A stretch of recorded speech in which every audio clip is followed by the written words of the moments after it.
Today in Harvard Square, we're visiting a site associated with Clement G. Morgan.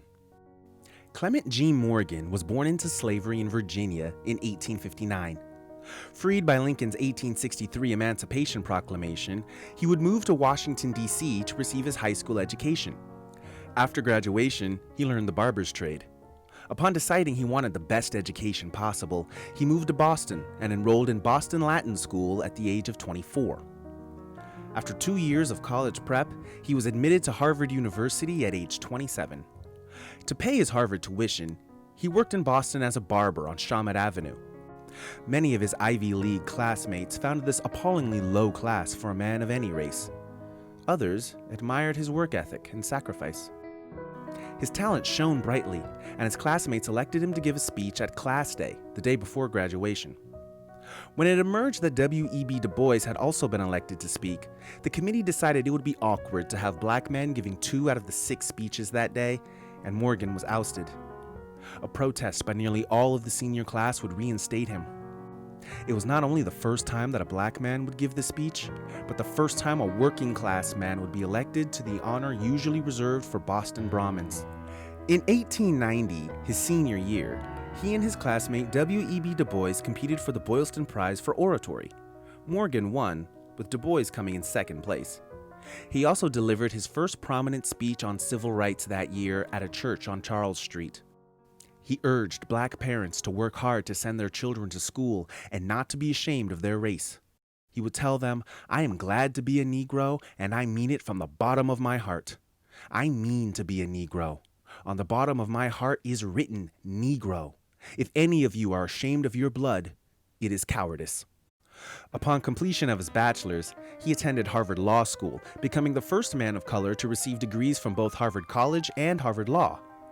Though he lived in Cambridge, he opened a practice on Court Street in Boston and immediately began to serve black families and others suffering from injustice. Shortly after finishing law school, he was elected as a member of Cambridge's Common Council, the lower house of city government. A few years later, he would be elected to the higher house, the Cambridge Alderman. His election made him the first black man on what was effectively a city council anywhere north of the Mason-Dixon line.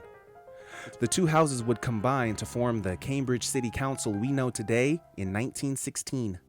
In 1902, just 1 year after he became the first black man to argue a case in front of the Supreme Judicial Court of Massachusetts, he gained even more fame by defending a man named Monroe Rogers from extradition to North Carolina, where there was great fear he would be lynched on made-up charges of attempted arson.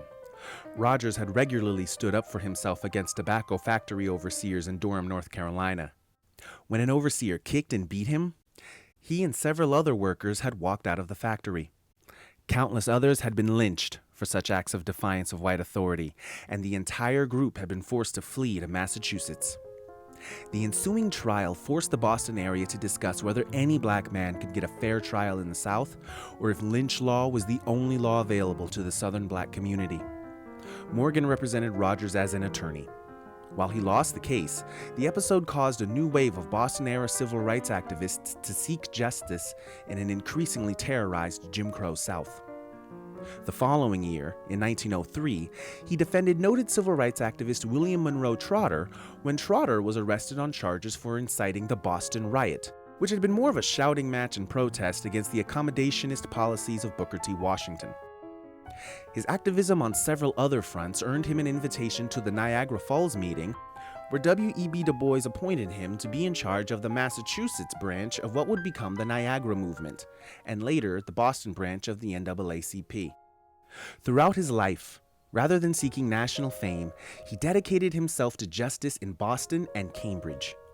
While his fame may not be as extensive as classmate W.E.B. Du Bois's, his influence on local politics and civil rights was instrumental in formulating the opinions of Northern liberals against the Jim Crow South.